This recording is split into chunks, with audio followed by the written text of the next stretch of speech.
Assalamualaikum warahmatullahi wabarakatuh.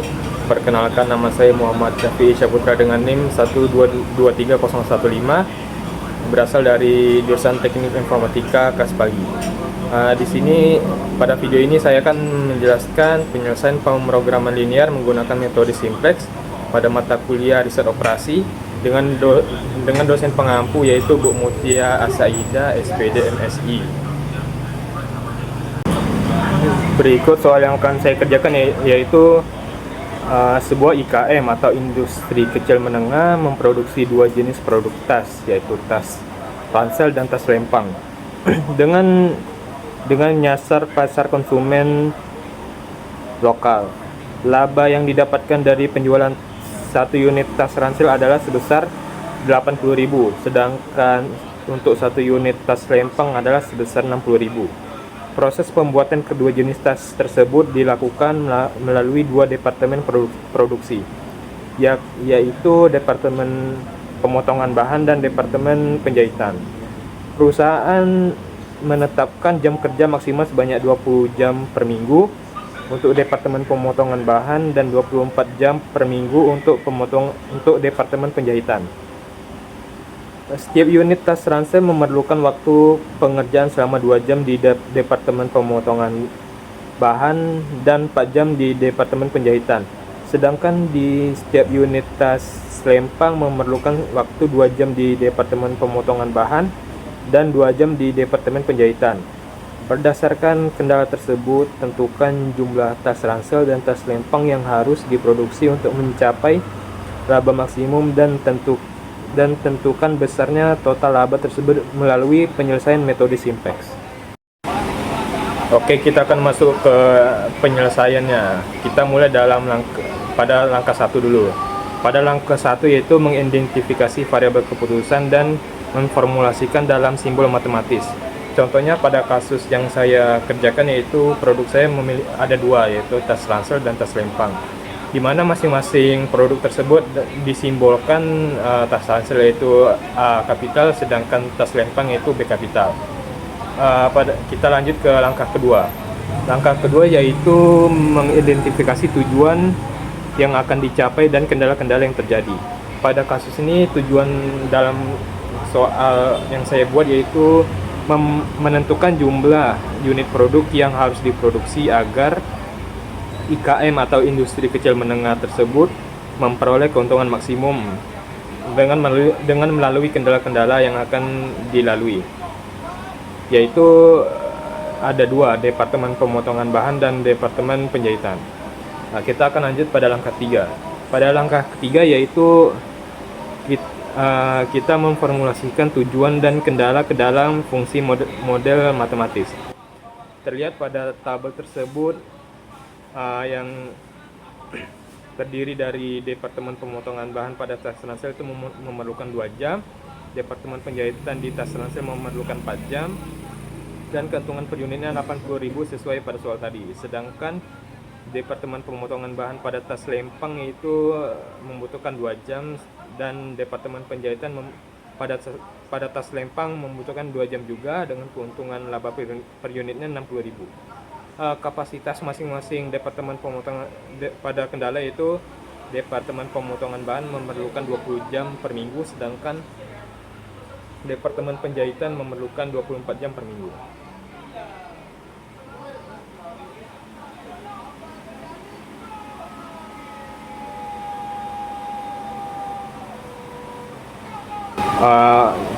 Kita lanjut pada model matematis pada langkah 3 tadi, yaitu kita akan memaksimumkan nilai Z yang dimana itu sama dengan 80.000 kali A tambah 60.000 kali B, dengan kendala-kendalanya yaitu 2A tambah 2B kurang dari 20. Oh ya, ini memakai simbol kurang dari karena kasus pada ini yaitu kita memaksimumkan jadi menggunakan simbol kurang dari.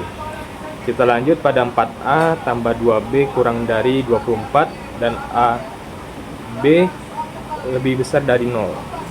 Kita lanjut pada langkah keempat yaitu mengubah pertidaksamaan kurang dari pada kendala menjadi tanda persamaan sama dengan menambah variabel slack atau S. Pada yang pertama yaitu 2A tambah 2B kurang dari 20 menjadi 2A tambah 2B tambah S1 atau selek 1 sama dengan 20. Dan pada nomor 2 yaitu ada 4A tambah 2B kurang dari 24 menjadi 4A tambah 2B tambah S2 atau selek 2 sama dengan 24. Fungsi tujuan dari nilai Z yaitu 80.000A tambah 60.000B tambah 0S1 tambah 0S2. Oke, sekarang kita akan lanjut ke langkah 5, yaitu memasukkan data fungsi tujuan dan kendala-kendala yang telah diubah tersebut ke dalam tabel simplex. Di samping itu juga menentukan nilai CJ, yaitu angka pada masing-masing kolom yang akan dicari dikalikan dengan koefisien dasar, dan kemudian mencari nilai CJ kurang ZJ.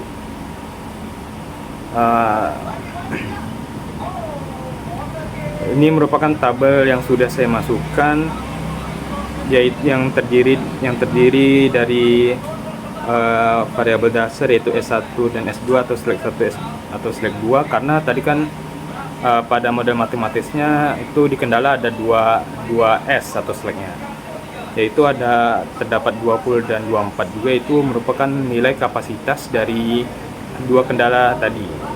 Sedangkan ada angka 24, 2 dan 2 pada masing-masing simbol matematis A dan B, itu juga jam yang dibutuhkan pada masing-masing kendala. Untuk mencari CJ itu sudah saya cari, yaitu hasilnya 000 yang sebagai berikut.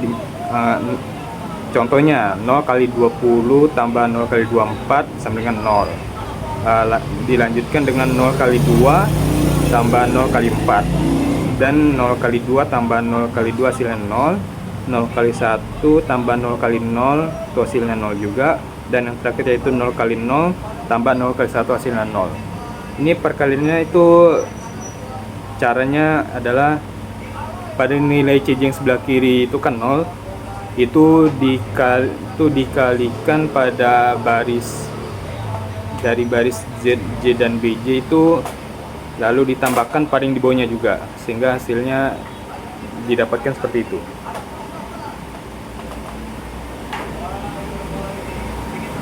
Pada langkah ke-6 yaitu mencari kolom kunci, yang dimana kolom kunci itu negatif terbesar pada baris CJ dan ZJ, yaitu minus 80.000. Ini kenapa dapat minus 80.000? Karena 0 yang kita dapatin tadi itu dikurang dengan kolom pada bagian atas, yaitu 80.000. Jadi 0 kurang 80.000 itu hasilnya min 80.000. Begitu juga pada baris selanjutnya. Kita lanjut pada langkah ke-7. Langkah ke-7 yaitu mencari baris kunci, yaitu positif terkecil pada indeks atau indeks sama dengan B pada masing-masing baris dibagi angka pada kolom kunci di masing-masing baris. Contohnya pada selek 1 yaitu kan kapasitas tadi kan 20 itu dibagi pada angka yang ada di baris kunci, yaitu 2. Jadi 20 bagi 2 itu sama dengan 10. Sedangkan pada selek 2 atau S2 itu kan kapasitasnya 24, itu dibagi dengan angka pada baris kuncinya yaitu 4. Sehingga hasil yang didapatkan yaitu 24 bagi 4 hasilnya 6. Dan pada langkah ke-8 yaitu kita mencari angka kunci. Angka kunci ini pertemuan antara kolom kunci dan baris kunci. Untuk kasus ini angka kuncinya yaitu 4 yang sudah saya warnai. Oke, kita akan lanjut ke langkah ke-9, yaitu mengubah variabel keputusan pada baris kunci dengan variabel keputusan pada kolom kunci, dan kemudian mengubah seluruh elemen pada baris kunci dengan cara membagi seluruh elemen tersebut dengan angka kunci. Seperti kasus yang saya kerjakan, yaitu tadi kan nilai minus terbesarnya pada kolom 80.000 atau simbol A kapital. Nah, itu kita ganti ke yang nilai CJ yang 0 yang di bawah tadi itu diganti dengan 80.000, dan variabel dasar S2 tadi diganti dengan angka A kapital. Terus isi pada nilai pada baris yang lama itu dibagi dengan angka kunci. Contohnya pada kasusnya itu 24 bagi 4 hasilnya 6, 4 bagi 4 hasilnya 1, 2 bagi 4 hasilnya 2/4, 0 bagi 4 hasilnya 0, dan 1 bagi 4 hasilnya 1/4. Kita lanjut ke langkah ke-10. Langkah ke-10 yaitu mengubah nilai-nilai pada baris lain atau di luar baris kunci dengan menggunakan pendekatan nilai baris yang baru, sama dengan nilai-nilai baris yang lama dikurangi nilai-nilai pada baris kunci yang telah dikalikan dengan koefisien kolom kunci pada baris awal tersebut. Nah, baris select 1 yang lama itu kan ada 20, 2, 2, 1, dan 0. Itu kita kalikan dan kurangi. Pada baris kunci yang sudah diubah, variabel keputusan sebelumnya yang barusan saya jelasin tadi itu menjadi baris select 1 yang baru. Select 1 yang baru. Seperti 20 yang baris select 1 yang lama itu dikurangin dengan angka 2. Kenapa 2? Karena pada nilai sebelumnya itu kan angka kunci pada baris kunci tadi itu kan 2 pada baris 1 tadi. Itu dikalikan dengan angka 6. Kenapa 6? Karena 6 tersebut adalah baris kunci yang sudah diubah variabel keputusan sebelumnya tadi kan. Sehingga hasilnya 8. 2 kurang 2 kali 1 hasilnya 0. 2 kurang 2 kali 2/4 hasilnya 1. Dan 1 kurang 2 kali 0 hasilnya 1. Dan 0 kurang 2 kali 1/4 hasilnya min 2/4. Kita lanjut ke langkah ke-11, yaitu memastikan seluruh elemen pada baris CJ kurang ZJ tidak ada yang bernilai negatif atau minus. Apabila masih terdapat nilai negatif, maka diulangi melalui langkah ke-6 dan seterusnya. Terlihat pada tabel tersebut masih memiliki nilai negatif, yaitu min 20.000. Kenapa bisa dapatnya min 20.000? Kita kan pertama mencari nilai CJ dulu. Nilai CJ itu seperti yang saya cari, yaitu 0 kali 8 tambah 80.000 kali 6 itu hasilnya 480.000. Terus dilanjutin dengan 0 kali 0 tambah 80.000 kali 1, yaitu 80.000. Dilanjutkan dengan 0 kali 1 ditambah 80.000 kali 2/4 hasilnya 40.000, dan 0 kali 1 tambah 80.000 kali 0 hasilnya 0, dan yang terakhir yaitu 0 kali 2/4 tambah 80.000 kali 4 itu hasilnya 20.000. 480.000 tuh langsung diturunin saja menjadi 480.000 juga di bawahnya pada nilai CJ kurang ZJ. Terus 80.000 dikurangin ke di bagian kolom ZJ nya itu 80.000 juga, hasilnya 0. Dan 40.000 kurang 60.000 itu hasilnya min 20.000. 0 kali 0 pada nilai ZJ itu hasil 0 juga, dan 20.000 kurangin kolom di ZJ nya itu 0, hasilnya 20.000. Pada kasus ini yaitu masih terdapat nilai negatif, yaitu minus 20.000 tadi. Maka kita akan mencari ulang kolom kunci, yaitu negatif terbesar pada baris CJ kurang ZJ, dan mencari baris kunci yaitu positif terkecil pada indeks atau indeks BJ pada masing-masing baris dibagi angka pada kolom kunci di masing-masing baris. Nah, ini kan kita mencari kolom kuncinya udah didapat nih yang minus 20.000 tadi. Lalu dilanjutin dengan mencari baris kunci. Baris kunci itu kan positif terkecil pada indeks. Positif terkecil pada indeks yaitu terdapat pada variabel dasar select 1, sehingga didapatkan baris kunci ini. Lalu kita lanjut untuk mencari angka kunci, yaitu pertemuan antara kolom kunci dan baris kunci. Untuk kasus ini angka kuncinya adalah 1 pada kotak pink tadi. Kita lanjut ke langkah 9, mengulang. Mengubah variabel keputusan pada baris kunci dengan variabel keputusan pada kolom kunci, dan kemudian mengubah seluruh elemen pada baris kunci dengan cara membagi seluruh elemen tersebut dengan angka kunci. Seperti cara tadi, yaitu isi atau nilai pada baris leg 1 tadi itu diganti dengan nilai 0 pada CJ tadi menjadi 60.000 dan variabel dasarnya diganti menjadi B. Terus nilai angka yang lama tadi dibagi dengan angka kunci yang sudah didapatkan, yaitu 1 tadi. Jadi 8 bagi 1 hasilnya 8, 0 bagi 1 hasilnya 0, 1 bagi 1 hasilnya 1, 1 bagi 1 hasilnya 1 juga, dan yang terakhir yaitu min 2/4 bagi 1 hasilnya min 2/4 juga. Kita lanjut ke langkah ke-10 mengulang, yaitu mengubah nilai-nilai pada baris lain atau di luar baris kunci dengan menggunakan pendekatan nilai baris yang baru, sama dengan nilai-nilai baris yang lama dikurangi nilai-nilai pada baris kunci baru yang telah dilakukan dengan dikalikan dengan koefisien kolom kunci pada baris awal tersebut. Nah, nilai baris A yang lama itu kan ada 6, 1, 2/4, 0, dan 1/4. Itu baris kunci yang sudah diubah variabel keputusan sebelumnya itu bernilai 8, 0, 1, 1, dan min 2/4. Kita akan cari baris A yang baru, yaitu dengan cara 6 atau baris A yang lama tadi itu dikurangin dengan 2/4.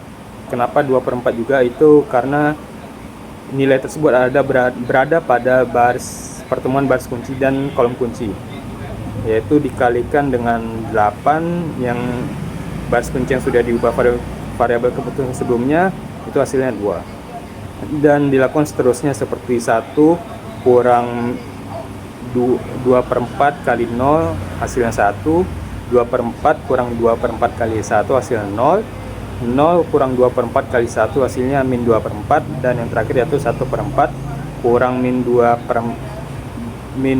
kurang 2/4 kali min 2/4 juga hasilnya 1/2. Sehingga kita akan lanjut ke langkah 11 yang mengulang, yaitu memastikan seluruh elemen pada baris CJ kurang ZJ tidak ada yang bernilai negatif. Apabila masih lagi itu nilai negatifnya, maka akan diulangi melalui langkah ke-6 dan seterusnya lagi. Terlihat pada tabel yang sudah saya kerjakan, itu kita akan mencari baris CJ nya lagi. Seperti yang tadi itu 60.000 kali 8 tuh 8 dapat dari mana? 8 itu berasal dari kolom ZJ BJ, itu ditambah dengan 80.000 kali 2. Nilai 2 juga terdapat pada kolom ZJ dan BJ tadi, itu hasilnya 640.000. Dilanjutin dengan 60.000 kali 0 tambah 80.000 kali 1 hasilnya 80.000. 60.000 kali 1 tambah 80.000 kali 0 hasilnya 60.000. 60.000 kali 1 tambah 80.000 kali min 2/4 hasilnya 20.000. Dan yang terakhir yaitu 60.000 kali min 2/4 tambah 80.000 kali 1/2 hasilnya 10.000. Nah, nilai 640.000 pada baris CJ itu diturunkan saja, jadi 640.000 juga. 80.000 pada baris CJ itu dikurangi pada kolom atau baris ZJ itu 80.000 juga, hasilnya 0. 60.000 kurang 60.000 juga hasilnya 0. 20.000 kurang 0 hasilnya 20.000. 10.000 kurang 0 hasilnya 10.000 juga. Dari soal yang sudah saya kerjakan itu di sini terlihat pada tabel seluruh elemen pada CJ kurang ZJ tidak ada yang bernilai negatif lagi, maka proses eksekusi sudah selesai. Berdasarkan tabel simplex di atas itu tidak ditemukan nilai negatif lagi pada baris CJ kurang ZJ. Dengan demikian tabel simplex tersebut sudah optimal. Kita lanjut ke kesimpulan, yaitu tingkat produksi tas ransel itu dilakukan sebanyak 2 unit dan tas lempang sebanyak 8 unit. Besarnya keuntungan maksimum dari produk yang dihasilkan tersebut adalah 640.000. Sekian penjelasan dari saya. Apabila ada salah kata, saya mohon maaf. Saya tutup dengan billahi taufik wal hidayah. Wassalamualaikum warahmatullahi wabarakatuh.